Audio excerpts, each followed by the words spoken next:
యువతిని కిడ్నాప్ చేసి అత్యాచారానికి పాల్పడిన ఉదంతం అనకాపల్లిలో సంచలనం రేకెత్తించింది. పట్టణ సీఐ శంకర్రావు కథనం ప్రకారం అనకాపల్లికి చెందిన 19 ఏళ్ల యువతి ఎస్ రాయవరం మండలం ధర్మవరం అగ్రహారానికి చెందిన స్నేహితురాలు మరో యువకుడితో కలిసి ఈ నెల 25న ద్విచక్ర వాహనంపై సింహాచలం వెళ్లారు. తిరిగి వస్తుండగా అనకాపల్లి మండలం శంకరం వద్ద వీరిని కొత్తూరుకు చెందిన యువకుడు సాయితేజ్ కుమార్ అడ్డగించి వాగ్వాదానికి దిగాడు. ఆ సమయంలో సాయితేజ్ కుమార్ స్నేహితులు అభిలాష్, బి శంకర్, ఎన్ పవన్, ఎం హరీష్, వి రామ్, శాంతారాం ఉన్నారు.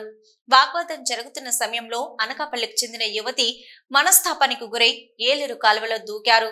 ఆమెను తేజ సాయి కుమార్ కాపాడి ఊడ్పేటలోని ఓ ఇంట్లోకి తీసుకెళ్లారు. ఆ రోజు రాత్రి ఆ యువతిపై అత్యాచారానికి పాల్పడ్డాడు. యువతి భయపడి కుండ్రంలోని తన స్నేహితురాలి ఇంటికి వెళ్లారు. యువతి కనిపించకపోవడంతో 26న ఆమె తల్లిదండ్రులు పట్టణ పోలీసులను ఆశ్రయించారు. పోలీసులు అదృశ్యం కేసు నమోదు చేసి విచారిస్తుండగా అదే రోజు సాయంత్రం యువతి తన ఇంటికి చేరుకున్నారు. జరిగిన విషయాన్ని తల్లిదండ్రులకు చెప్పడంతో వారు పోలీసులకు ఫిర్యాదు చేశారు. సాయితేజ కుమార్ పై కిడ్నాప్, అత్యాచారం కేసును పోలీసులు నమోదు చేశారు. అతని స్నేహితులపైన కిడ్నాప్ కేసు నమోదు చేసి నిందితులను శనివారం అరెస్టు చేసి కోర్టుకు తరలించారు.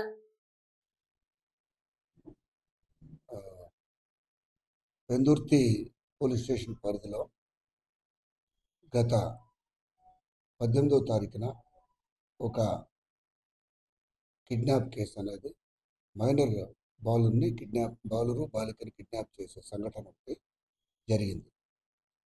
ఇందులో మినూతి ప్రధాన్ అనే ఒక మహిళ తన 2 పిల్లలు బాబు, పాప ఇద్దరితో పాటు నరవలో ఉంటూ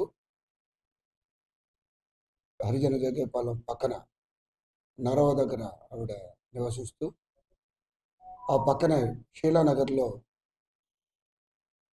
కన్స్ట్రక్షన్ కంపెనీలో రామ్కి కన్స్ట్రక్షన్ కంపెనీలో ఆమె పనిచేసుకుంటూ ఆ పిల్లల్ని అక్కడ ఉంటుంది. ఈమె సొంత ఊరు ఒరిస్సాలో కాలికట్ అనే పోలీస్ స్టేషన్ లిమిట్స్లో ఉంటుంది. కాబట్టి ఆమె చెల్లి, తల్లి, తమ్ముడు వీళ్ళంతా కూడా గతంలో విజయవాడలో పనిచేశారు. 2 మాసాల క్రితం ఆమెమో ఇక్కడికి పనికి వచ్చింది. అయితే వాళ్ళకి పక్క గ్రామస్తుడు వాసుదేవ్ జల్లి అని చెప్పి ఆయన కూడా ఇక్కడ విజయవాడలో పనిచేసేవాడు. ఈ మధ్యన ఈవిడ ఇక్కడికి వచ్చేసిన తర్వాత ఆయన గత నెల 16వ తారీఖున ఇక్కడికి వచ్చి ఇక్కడి నుంచి 18వ తారీఖు దాకా ప్లాన్ వేసుకుని 18వ తారీఖున ఉదయాన్న అంటే రోజు ఉదయం ఈవిడ పనికి వెళ్ళిపోతుంది. పిల్లల్నింట్లో వదిలి మళ్ళీ సాయంత్రం వస్తుంది. ఆ రోజు కూడా అలాగే ఈవిడ ఉదయం పనికి వెళ్ళిపోయింది. పనికి వెళ్ళిపోయి తిరిగి వచ్చేసరికి పిల్లలు కనపడలేదు. వెంటనే ఆవిడ అక్కడ చెక్ చేసుకుని వాళ్ళందరికీ చెప్పి వీడు పట్టుకెళ్ళాడేమో అని అనుమానంతో వాళ్ళ గ్రామం వెళ్ళిపోయి అక్కడ రిపోర్ట్ చేస్తే అక్కడి నుంచి అక్కడ కాలికట్ పోలీస్ స్టేషన్లో 0 ఎఫ్ఐఆర్ రిజిస్టర్ చేశారు. ఇప్పుడు కొత్తగా వచ్చిన చట్టం ప్రకారం 0 ఎఫ్ఐఆర్ అక్కడ రిజిస్టర్ చేశారు. వెంటనే అక్కడి నుంచి ఒక ఏఎస్ఐ గారు ఆ ఎఫ్ఐఆర్ పట్టుకొని మా దగ్గరికి పరిధి పెందుర్తి పోలీస్ స్టేషన్ ఉన్నందువల్ల ఇక్కడికి వచ్చారు. వెంటనే మా సిఐ గారు ఆ 0 ఎఫ్ఐఆర్ కింద నమోదు చేసి ఆ వాడి గురించి ఆచూకీ ప్రయత్నించి టెక్నాలజీ నైపుణ్యం ఉపయోగించి వాడి ఆచూకీ కనపడడానికి ప్రయత్నం చేశారు.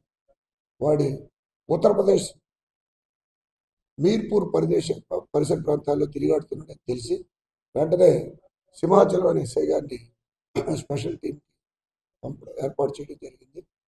దీనికి అంతటికి కూడా ఈ కేసు ఒరిస్సా నుంచి రావటం, మళ్ళీ ఉత్తరప్రదేశ్ పంపించడానికి మా డీసీపీ గారు పూర్తి స్థాయిలో ఈ 2 రాష్ట్రాల్లో ఉన్న పోలీస్ అధికారులతోటి మా DCP zone 2 Shri Tuhin Sinha IPS గారు ఆ 2 రాష్ట్రాల పోలీస్ అధికారులతో మాట్లాడి సమన్వయపరిచి మమ్మల్ని ప్రత్యేక టీం ద్వారా అక్కడికి పంపించి ఆ 2 పిల్లల్ని కూడా రెస్క్యూ చేయడం జరిగింది.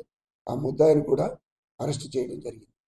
వారు అక్కడ ఒరిస్సా పోలీసులు, ఉత్తరప్రదేశ్ పోలీసులు కూడా సహకారంతో సింహాచలం ఎస్ఐ గారు ముద్దాయిని అక్కడ అరెస్ట్ చేసి వాసుదేవ్ జిల్లీని అరెస్ట్ చేసి అక్కడ కోర్టులో ప్రవేశపెట్టి ట్రాన్సిట్ వారెంట్ పట్టుకుని ఈరోజు మనం వైజాగ్ తీసుకురావడం జరిగింది. ఆ ఇద్దరు పిల్లలు కూడా పాప బాబులు కూడా ఆ బంధువుల సమక్షంలోనే వాళ్ళకి అక్కడ మీర్పూర్ దగ్గర హమీర్పూర్ దగ్గర అక్కడ సిడబ్ల్యూసిలో women and child welfare department వాళ్ళ దగ్గర పెట్టి అక్కడి నుంచి మళ్ళీ ఇక్కడికి తీసుకురావడం జరిగింది. ఆ పిల్లలు కూడా తల్లిదండ్రుల కస్టడీకి అప్పచెప్పడం జరిగింది. ఈ ఇద్దరు పిల్లలకి మా డీసీపీ గారు తక్షణమే 2 రాష్ట్రాల అధికారులతో, మా లెవెల్లో అయితే అది సాధ్యం కాదు, 2 రాష్ట్రాల అధికారులతో సమన్వయపరిచి వెంటనే అతన్ని పట్టుకోవడంలో వారు చాలా సహకరించారు. కాబట్టి ఇద్దరు పిల్లల్ని ఇమీడియట్గా రెస్క్యూ చేయగలిసాము. అదర్వైజ్ ఈ ముద్దాయి వాడిని ఏమైనా చేసుంటే చిన్నపిల్లలు చాలా ఇది మరో సంచలనం అయిపోయి ఉండేది. కాబట్టి ఈ కేసులో ఈ సింహాచలం గారు కూడా ఇమీడియట్గా బయలుదేరి మన ఉత్తరప్రదేశ్లో కూడా వారి సహకారంతో ముద్దాయిని లొకేట్ చేసి పిల్లలు కూడా లొకేట్ చేసి ఈ చర్యలన్నీ తీసుకొని అద్భుతమైన పనితీరు ప్రదర్శించారు. వారిని కూడా ఉన్నతాధికారులు అభినందించారు. ఆ చర్యలు చేపట్టడానికి పెందుర్తి సిఐ గారిని కూడా ఆయన కారణం కాబట్టి ఆయన కూడా అభినందించారు. ఇది సిటీ పోలీస్ కమిషనర్ గారు అయితేమి, డిప్యూటీ కమిషనర్ గారు అయితేమి, ఉన్నతాధికారులతో 2 రాష్ట్రాల అధికారులతో తీసుకున్న చొరవ వల్ల ఇది ఈ కథ సుఖాంతమైంది.